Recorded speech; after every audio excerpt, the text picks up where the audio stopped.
Ekifaananyi ky'olaba ku screen kya bannamagye babiri. Omunnamagye omu yakulembera amagye g'eggwanga ate omunnamagye omulala yakulembera eggwanga. Wabula omu ye taata w'omulala. Ndoza kati tuba tufunanganye bulungi nnyo nnyini ddala. Ekifaananyi kino mukwano gwange kyakubwa gye buvuddeko. Wabula nga ebbanga n'ebbanga bangi bazenga babuuza oba ddala Muhoozi Kainerugaba yandyetaaga okukulembera eggwanga lya Uganda olunaku lumu.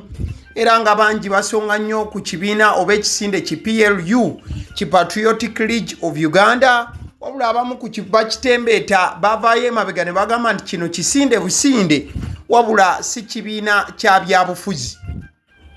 Mulayini efaananako bw'etyo.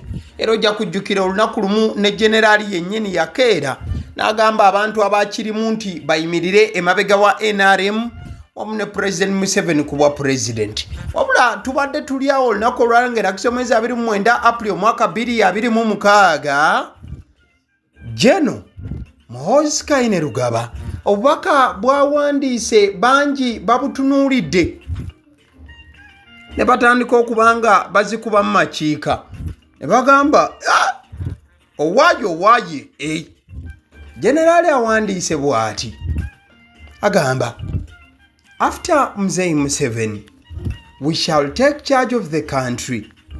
That is not only our birthright but our God right. It is inevitable and we shall not shrink from that responsibility. Let us see those who will wage war against the will of Almighty God. Bigambo bya General Muhoozi. N'agamba nti President Museveni ng'amaze okuvaawo bo be bagenda okutwala eggwanga lino. N'agamba nti ekyo kibaliko ebakyabaweebwa kuviira ddala mu buzaale ate era ne Katonda yabawandako eddusu mu ngeri eyo. Era n'agamba nti bajja kubanga bakendeeza obuvunaanyizibwa bwabwe era bajja kuteekawo olutalo ku bonna oba ku buli oyo yenna ali basituse okwawukanya oba okuyimiriza eddoboozi n'okusalawo kwa Katonda. Kati nno General Muhoozi Kainerugaba wawandiikidde obubaka obulala obadde bugamba nti the only burden Bachwezi have is the burden to lead. We are born leaders. You either do what Almighty God created you for, you fail, as my late uncle Afande Frederick Jema used to tell me, kings have no choice but to follow destiny. Kadino nagamba nti bo omugugu gwokka gwe balina ng'Abachwezi gwe mugugu ogw'okukulembera. N'agamba nti bo bazaalibwa nga bakulembeze era n'agamba nti obeera olina okukola ekyo Katonda kye yakutondera. Bw'ogaana obeera ojja kufuna obuzibu. Era n'agamba nti nga kitaawe oba anko we Frederick Jema yamugambanga nti bakabaka tebalina kyakusalawo wabula okugoberera entuuko. Ekifaananyi ky'olaba kya Bobi Wine wamu ne mutabani we amanyiddwa nga Solomon Kampala. Solomon Kampala avuddeyo okwanukula obubaka bwa generaali bw'abadde agambira nti obuyinza bw'eggwanga oba be bajja okutwala obuyinza nga President Museveni avuddewo. Mutabani wa Bobi Wine Solomon Kampala awandiise ekiwandiiko kibadde kiwanvu naye ate ekiwandiiko kino ntunulamu nga singa ntandika okusoma kigambo ku kigambo embooko obuwumbi 600 bayinza okuzimputtula. Omutabani wa Bobi Wine mu bigambo byawandiise agambye nti singa generaali atwala obuyinza okubujja ku kitaawe Uganda ejja kubanga eyingidde akaseera akazibu ennyo ne mu byafaayo byonna okuva bwe byali bibaddewo. Okusinziira ku mutabani wa Bobi Wine Solomon Kampala yagamba nti generaali tamulabanga ddala asobola kubanga atwala buyinza. Alina ekigambo kyako ebigambo mwana byakozeseza ebibadde bya luzungu naye ebigambo binene zinja kusoma ebigambo bino bakuba ebiggo. Omutabani wa Bobi Wine n'amaliza ng'agamba ataddemu n'ebigambo ebiweebuula naye munnange agamba as for those quietly contesting and plotting from the inside and those building their careers on his coattails, watch show next. n'alabula n'abo abatambula n'omukulu n'abagamba nti mujja kufuna obuzibu. Kati nno omukulu kyakoze naye n'awandiika obubaka obubadde obukambwe n'agamba that's why I fought and defeated the Bobi. He is unfortunate. He needs to be in a hospital and I shall make sure he goes there. Jeno Muhoozi buli wawulira kati ku mukutu guno manya nti ekigambo kiba kinene nga sobola kukikusomera mukwana. Jeno Muhoozi n'agamba y'ensonga lwaki yalwana n'akuba Bobi. Era n'amaliza nga nti Bobi oyo ebyo byowulidde. Era bw'amaliriza n'agamba nti Bobi yeetaaga kutwalibwa mu ddwaliro. Era ye Jeno n'alayira ne Sekulayira yenna n'agamba nti ajja kukola buli kisoboka n'okukakasa nti Bobi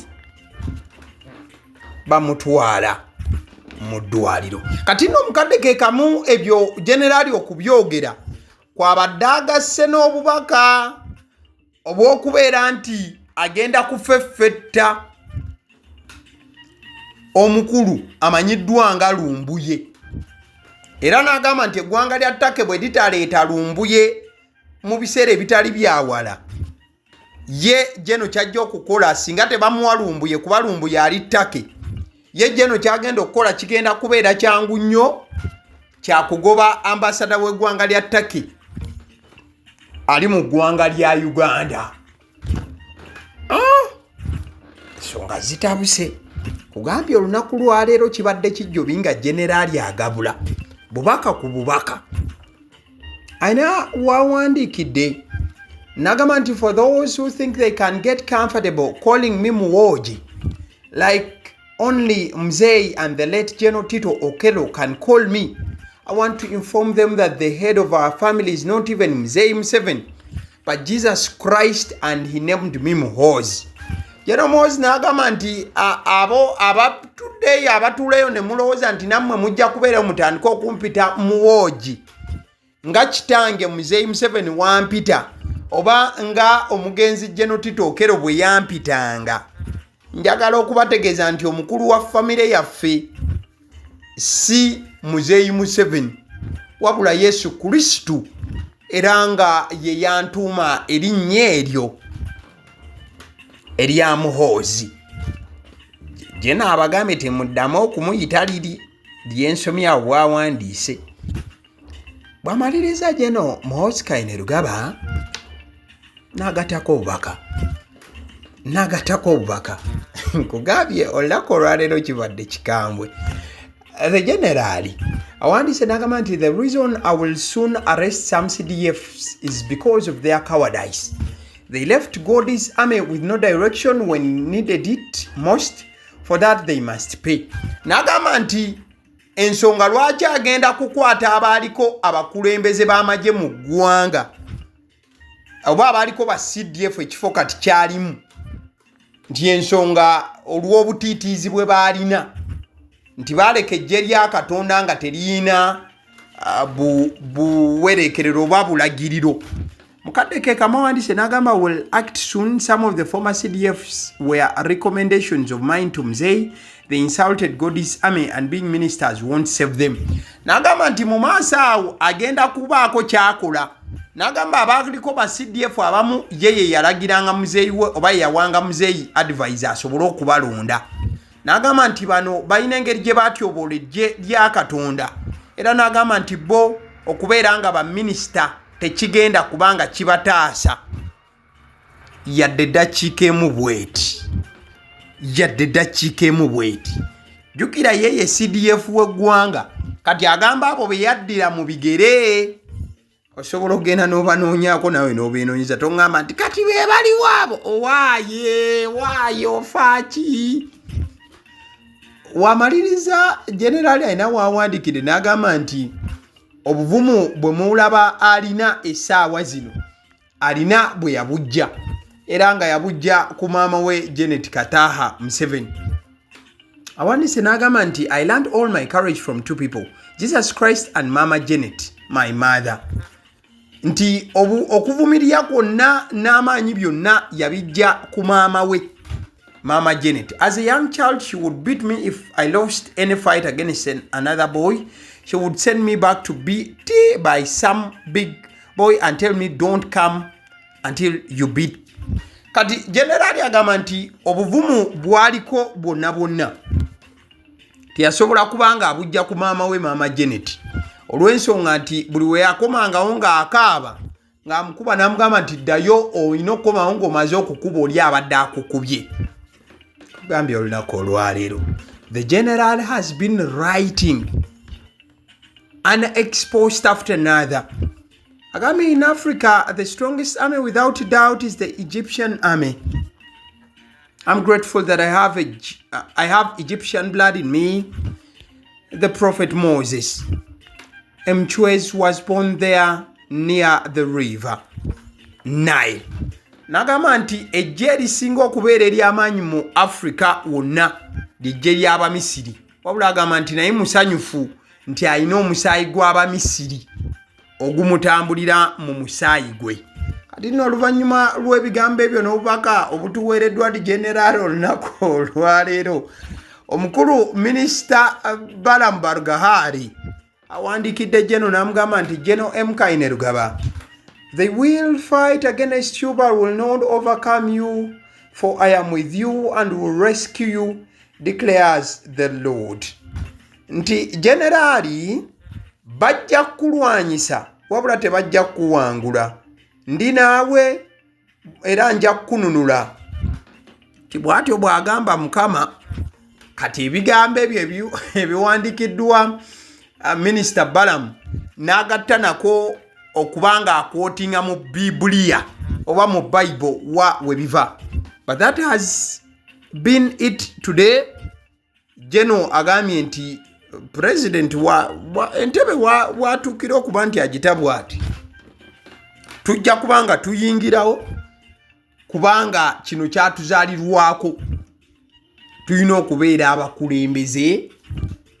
Era agamba nti munnange after Museveni we shall take charge of the country. That is not only our birthright but our good right. In fact yawandise nagamba it is inevitable nti tekyebeereka, and we shall not shrink from that responsibility. Let us see those who will wage war against the will of Almighty God. Nti bajja kubeera, and we shall not shrink from, tebajja kweboolyaboolya kuva ku buvunaanyizibwa. Era n'agamba nti bo balindiridde kulaba abo abanaasituka okukola olutalo ku bo, olutalo olw'okubeera nti baagala okuliyimiriza ekyo Katonda kye yasalawo. Yejje n'agamba nti bo okutwala obuyinza bw'eggwanga lino tekyabazaalirwako buzaalirwa, wabula teeka oba lukusa okuva eri Katonda. We shall take charge of the country. That is not only our birthright but our good right. It is inevitable, says General Muhoozi Kainerugaba, according to the Expost. Today, the 29th of April, 2026. Ale, nzikiriza nkutegeze ku bannaffe aba Honeybites bagamba nti bo omulimu gwe bakola gwa kukolera byakulya eby'abaana abadda ku masomero. We tugamba abaana abadda ku masomero saabo bokka abadda ku masomero, wabula n'ababeera ewaka balina package ey'ebyokulya eby'abaana mu line efaananako bwetyo. Gwe bakubire bukubizo bagambe njagala package y'ebyokulya by'abaana abali ku masomero oba abaana abalya ebyokulya.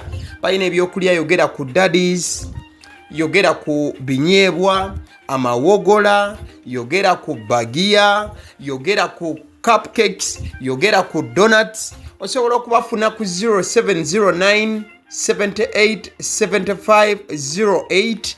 Ate era mukadde ke kamu bw'oba oyagala ku pizza size yonna era namba yemu. Ate era mukadde ke kamu bakola ne cake eza buli mukolo, babayita aba Honeybites. Njagala n'okutegeeza ku bannaffe aba Alson Painters UG, bano basiizi ba langi era nga balina obukugu mu kusiiga langi. era bamanyi ne langi ki egenda ku kizimbe kyo era mu ruumu ki. Tebasobola kuddira langi yandigenze mu kisenge ate ne bagisiiga mu ddiiro, ey'omu dining ne bagisiiga mu kinaabiro. Nedda. Alson Painters UG omulimu gw'okusiiga langi bagukugukira ddala. Basiiga ebizimbe okuviira ddala ku ruumu emu paka ku makalina n'amakalina gwe bakubira ebukubizo bagambe nti Alson Painters UG namaliriza okuzimba ekizimbe kyange. In fact ne bw'oba olina ekizimbe nga kikadde nga olaba langi yaakyo efaanana si bulungi, Alson Painters UG bazze kugonjoola nsonga eno. Bakubire ku 0705 1936 be bannaffe aba Alson Painters UG. Aba Sedi Omusunsuzi ly'erinnya eryange yenze aba Sedi Omusunsuzi. Yenze atuula emabega w'omuzindaalo buli lunaku era ly'eddoboozi ly'owuliriza ku mukutu guno aba Sedi Omusunsuzi ly'eddoboozi eryo era ng'omukutu kw'oli gwe guno ogwagaliwo. Nagamba nti information yonna gy'olaba ku channel eno tetugattamu kintu kyonna ate tewali kye tutoolamu.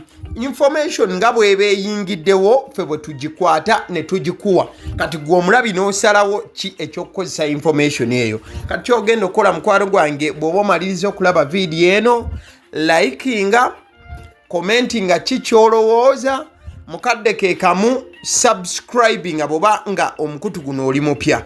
Ate era mukadde ke kamu sharingira mikwano gyo girabe vidiyo eno ate ne videos endala ku mukutu guno. Agaliwo YouTube channel, mwebale kutulaba.